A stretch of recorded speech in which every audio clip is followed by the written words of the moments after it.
ওই ব্যক্তি যেই ব্যক্তি অসুস্থতার সময় যে অসুস্থতার মধ্যে সে মারা গেছে, ওই অসুস্থতার মধ্যে যে ব্যক্তি কুল হুয়াল্লাহু আহাদ এই সূরাটা বেশি বেশি পড়বে। আবার ভাইরা, কোন অসুস্থতার মধ্যে আমার মৃত্যু হয় আমরা কি বলতে পারি? অনেক সময় সামান্য ঠান্ডা জ্বর হয় তো মানুষ মারা যায়। এই জন্য অসুস্থ হলে বেশি বেশি কুল হুয়াল্লাহু আহাদ এই সূরাটা পড়ব। এই সূরাটা যদি পড়ি আর এই অসুস্থতার মধ্যে যদি আমার ইন্তেকাল হয়ে যায় তো আল্লাহ রাব্বুল আলামিন আমাকে কবরে নেওয়ার পরে কবরে কোনো আযাব দিবেন না, কবরে কোনো সওয়াল জবাবও করবেন না। কুল হুয়াল্লাহু আহাদ এই সূরাটা ছোট্ট একটি সূরা, কিন্তু এর মূল্য আল্লাহ রাব্বুল আলামিনের নিকট অনেক বেশি।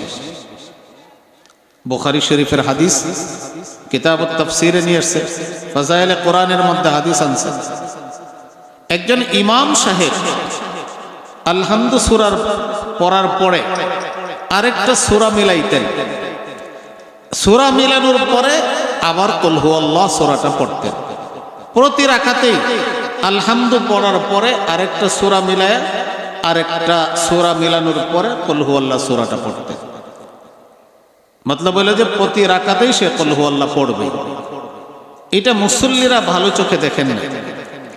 একজন মুসল্লি আল্লাহর নবীর কাছে শিকায়াত করেছে, বলছেন ইয়া রাসূলুল্লাহ, আমাদের ইমাম সাহেব তো প্রতি রাকাতেই কুল হুয়াল্লাহ সূরা পড়ে।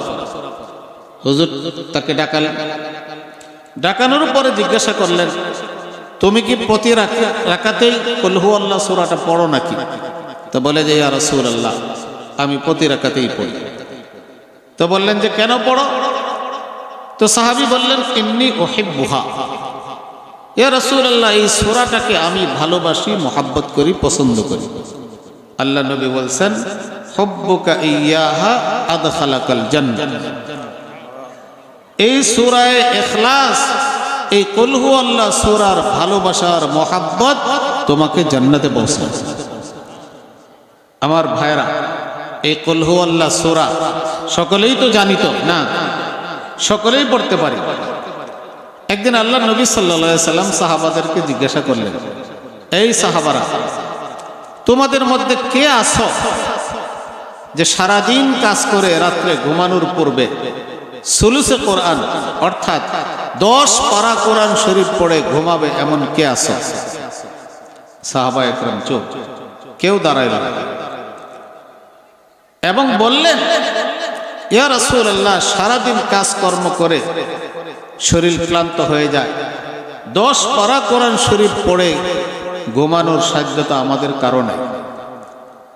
এরপর আল্লাহ নবী বললেন, আচ্ছা বলো তো দেখি, তোমাদের মধ্যে কে এমন আছে যে ঘুমানোর পূর্বে সূরাতুল ইখলাস পড়ে ঘুমাবে, কুল হুয়াল্লাহ সূরাটা পড়ে ঘুমাবে, এরকম কে আছে? সকলেই রাজি হয়ে গেল যে বলে ইয়া রাসূলুল্লাহ, এটা তো সবার জন্যই সম্ভব, সকলেই কুল হুয়াল্লাহ সূরা পড়ে ঘুমাইব, এটা তো সকলের জন্যই সম্ভব। আল্লাহ নবী সাল্লাল্লাহু আলাইহি সাল্লাম বললেন সূরাতুল ইখলাস সুলুসুল কোরআন, সূরা ইখলাস কুল হুয়াল্লাহ সূরাটা হলো 10 পারা কোরআন শরীফ পড়ার সমতুল্য সওয়াব তার আমলনামায় রেখে। আচ্ছা আমার ভাইরা, আমরা যদি ঘুমানোর পূর্বে বিছানায় বসে 3 বার করে কুল হুয়াল্লাহু আহাদ পড়ি তাহলে কি কষ্ট হবে? কে না পাবে? শিক্ষিত অশিক্ষিত, পুরুষ মহিলা, গ্রামে বা শহরের জওয়ান বুড়া সকলেই পাবে। 3 বার কুল হুয়াল্লাহ সূরাটা যদি পড়ে তাহলে 3 × 10 = 30, 1 খতম কোরআন শরীফের সওয়াব তার আমলনামায় লেখা হবে। তাহলে যেই ব্যক্তি 3 বার কুল হুয়াল্লাহ পড়বে, এই ব্যক্তি এমন একটা ব্যবসা করলো আল্লাহর সাথে যে 1 খতম কোরআনুল কারীমের সওয়াব নিয়ে সে ঘুমাইল। তো বলতেছিলাম কোরআনুল কারীমের ব্যবসা কখনো লস হয় না, লাভ হয়। তো কথা প্রসঙ্গে আসতেছিল 9 শ্রেণীর মানুষকে কবরে আযাব দেওয়া হবে না। তার মধ্যে 6 নম্বর হলো যে কুল হুয়াল্লাহু আহাদ এই সূরাটা যেই অসুস্থতার মধ্যে তার মৃত্যু হবে, ওই অসুস্থতার মধ্যে যে ব্যক্তি পড়বে তার কবরে আযাব হবে।